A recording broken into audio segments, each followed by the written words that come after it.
कैसे हैं आप। आशा करता हूं आप बहुत अच्छे होंगे और बहुत अच्छे से स्टडी कर रहे होंगे। प्रिय विद्यार्थियों, कक्षा 10वीं प्रश्नावली 3.3 हमारा अंतिम पड़ाव की ओर है। हम पहुंचे हैं प्रश्न क्रमांक दूसरे का चौथा प्रश्न लेकर और इसके बाद में इस प्रश्नावली का एक प्रश्न और बचा है।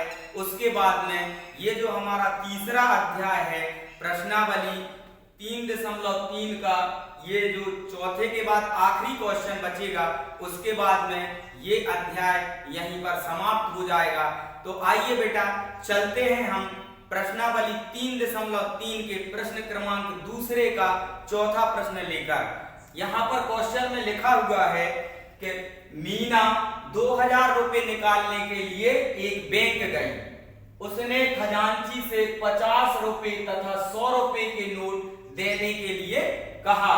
तो मीना ने कुल 25 नोट प्राप्त किए और ज्ञात कीजिए उसने 50 रुपए और 100 रुपए के कितने नोट प्राप्त किए। तो यहाँ पर आइए हम इस क्वेश्चन को हल करते हैं। लिखेंगे सॉल्व। मीना नाम की कोई लड़की है जो बैंक जाती है और 2000 रुपए निकालने के लिए कैशियर से या खजांची से कहती है। उसने खजांची से 50 रुपए और 100 रुपए के नोट देने के लिए कहा।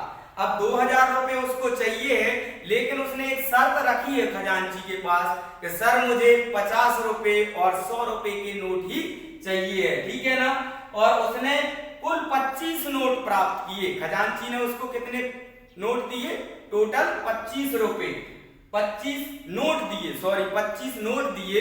तो वहां पर हमें ज्ञात करना है कि उसने 50 रुपए और 100 रुपए के कितने नोट प्राप्त किए हैं, ठीक है ना। पहले हम क्वेश्चन को बहुत अच्छे से पढ़ेंगे, उसके बाद में हम इसको हल करेंगे, ठीक है। लिखेंगे बेटा माना 50 रुपए के नोटों की जो संख्या है वो कितनी है? x है। माना 50 रुपए के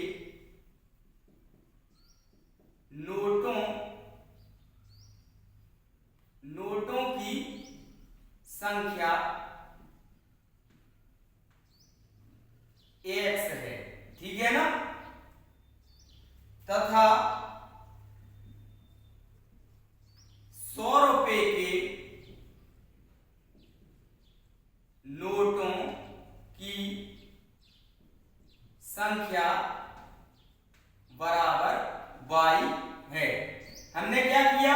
50 रुपए के नोटों की संख्या को x मान लिया तथा 100 रुपए के नोटों की संख्या को y मान लिया। अब बेटा यहां पर शर्त पहली, प्रथम शर्त अनुसार पहली शर्त में क्या कहा गया है? पहली शर्त में कहा गया है कि मीना ने 2000 रुपए के नोट निकाले हैं, मतलब 2000 रुपए निकाले हैं टोटल, और उसने 50 रुपए के खजांची से 50 रुपए तथा 100 रुपए के नोट देने के लिए कहा है। तो यहां पर हम क्या करेंगे बेटा? अब 50 रुपए के नोटों की संख्या को क्या माना हमने? x, और 100 रुपए के नोटों की संख्या को क्या माना यहाँ पर? y। तो जब हम 50 रुपए की नोटों की संख्या को x और 100 रुपए की नोटों की संख्या को y मानेंगे, तो यहाँ पर टोटल नोट कितने हैं? 50। यहाँ पे हम लिखेंगे 50x प्लस 100y और बराबर टोटल ये कितने हैं? 2000 नोट, 2000 रुपए हैं। 50 और 100 को मिला के, 50 रुपए और 100 रुपए को मिला के टोटल नोट कितने हैं बेटा हमारे इधर? 2000 रुपए। उसने टोटल कितने निकाले हैं? 2000 रुपए। तो पहली शर्त में क्या बनेगा? 50x प्लस 100x बराबर 2000, ठीक है ना। अब हम यहाँ पे क्या करेंगे भाई? यहाँ से हम कॉमन निकाल लेंगे। इतने में 50 को कॉमन निकालेंगे। 50 को जब हमने कॉमन निकाला, अंदर बचा x प्लस 50 गुना 100 मतलब 2y और बराबर में कितना? 2000, ठीक है। अब ये यहाँ पर 50 गुणा में है, इस तरफ ले जाएंगे तो बेटा काय में हो जाएगा? बटे में हो जाएगा। लिखेंगे x प्लस 2y बराबर 2000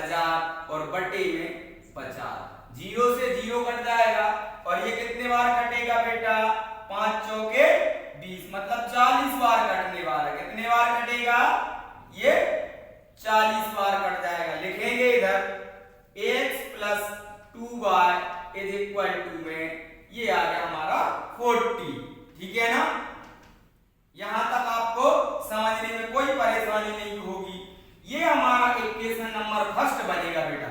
समीकरण कौन सा बनेगा? ये पहला। अब शर्त दूसरी की यदि हम बात करें, द्वितीय शर्त में क्या कहा गया है बेटा? द्वितीय शर्त में कहा गया है कि उसने टोटल कितने नोट प्राप्त किए? 25 नोट प्राप्त किए। मतलब x plus y is equal to 25। ये बनेगा हमारा इक्वेशन नंबर सेकेंड। ठीक है ना, ये पहला समीकरण हो गया।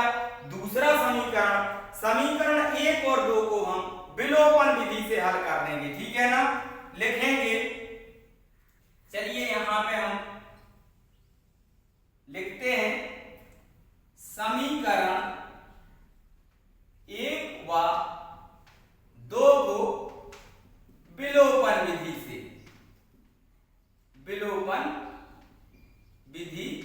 से, ठीक है ना, क्योंकि यहां पे लिखा गया है कि विलोपन विधि से हल ज्ञात कीजिए। ठीक है ना, तो बेटा यहां पर हम लिखेंगे पहला समीकरण x plus 2y is equal to में हमें कितना दिया है? 40 और x plus y is equal to में दिया है 25। अब हम क्या करेंगे बेटा? इसको घटा देंगे। क्या कर देंगे? घटा देंगे। घटाने पर घटाएंगे भाई, चिन्ह बदल जाएंगे। इधर प्लस है तो माइनस हो जाएगा, प्लस है तो ये माइनस होगा और ये प्लस है तो ये माइनस हो जाएगा। अब x से x तो हमारा कैंसिल हो जाएगा बेटा। प्लस के 2y में से माइनस का एक y को घटा देंगे तो y अकेला बचेगा और इधर इसको हम क्या करेंगे? घटाएंगे 40 में से। ठीक है ना, तो यहाँ पे हमारा जो बचेगा वो कितना बचेगा बेटा? ये हमारा आ जाएगा 15। ठीक है ना, 15 निकल के आएगा। y का जो मान 40 में से 25 को घटाएंगे। ठीक है ना, तो ये y का वैल्यू हमारा कितना निकल के आ गया? 15। अब हम क्या करेंगे? y का मान समीकरण 1 में रख दो या 2 में? यहां रखेंगे समीकरण 2 में। ठीक है ना, समीकरण 2 में रखने पर रखेंगे भाई समीकरण 2 में x plus y is equal to में दिया है 25। ठीक है, अब यहां पर y का वैल्यू रखेंगे x प्लस y के स्थान पे 15 रख देंगे और ये 25। ठीक है ना, अब हम क्या करेंगे बेटा? पक्षांतर करेंगे इसका, तो यहां पर हमारा जो आएगा x इज इक्वल टू 25 और ये 15, इसको माइनस कर देंगे तो हमारा जो x का वैल्यू निकल के आएगा बेटा वो 10 निकल के आएगा। 25 में से 15 को घटाएंगे तो ये 10 निकल के आएगा। ठीक है ना, तो यहां पर बेटा हमने क्या किया? ये नोटों की जो संख्या मानी थी, 50 रुपए के नोटों की संख्या को x माना था, 100 रुपए की नोटों की संख्या को y माना था। y का जो वैल्यू निकल के आया है वो यहाँ पर 15 निकल के आया है और x का जो वैल्यू निकल के आया है वो 10 निकल के आया है। अतः हम क्या लिखेंगे?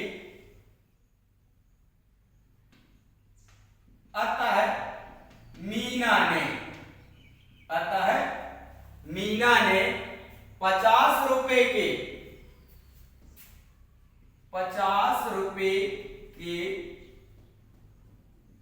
नोट 50 रुपए के नोट x बराबर कितने निकाले?